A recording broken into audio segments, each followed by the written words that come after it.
Hello, this is Dr. Ashita from Eterna. Hair loss അല്ലെങ്കിൽ മുടി കൊഴിച്ചിൽ എല്ലാവർക്കും കോമൺ ആയിട്ടുണ്ടാവുന്ന ഒരു പ്രോബ്ലമാണ്. ഇന്ന് നമ്മളിവിടെ സംസാരിക്കാൻ പോകുന്നത് ഹെയർ ലോസിൻ്റെ ഒരു ട്രീറ്റ്മെൻറ്റിനെ കുറിച്ചാണ്. PRP അഥവാ platelet rich plasma and GFC അഥവാ ഗ്രോത്ത് ഫാക്ടർ കോൺസെൻട്രേറ്റ്. ഈ രണ്ട് പേരുകൾ വളരെ ഡിഫറെൻ്റ് ആണെങ്കിലും ഇതിൻ്റെ പിന്നിലുള്ള process and principle very similar ആണ്. Then what is the difference? Difference നമ്മൾ യൂസ് ചെയ്യുന്ന ഗ്രോത്ത് ഫാക്ടറിൻ്റെ കോൺസെൻട്രേഷനിലാണ്. GFC ഒരു അഡ്വാൻസ്ഡ് ട്രീറ്റ്മെൻറ്റ് ആണ് and it has a higher concentration of growth factors when compared to PRP. രണ്ടും സയൻറ്റിഫിക്കലി പ്രൂവൻ മെത്തേഡ്സ് ആണ് to increase hair growth. Now what are these growth factors? സിംപിളായി പറയുകയാണെങ്കിൽ growth factors നമ്മുടെ ബോഡിയിൽ കാണുന്ന unique proteins ആണ്.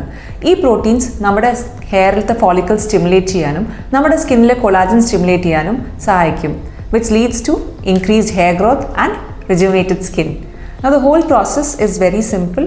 നമ്മൾ ആദ്യം ഒരു 10 to 15 ml ബ്ലഡ് ഡ്രോ ചെയ്യും. ഈ blood is then centrifuged and processed.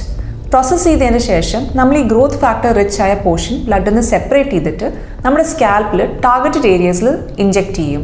This is done to promote hair growth and to prevent hair loss. If you are somebody who is experiencing hair loss or hair thinning, get this treatment done and see the results for yourself.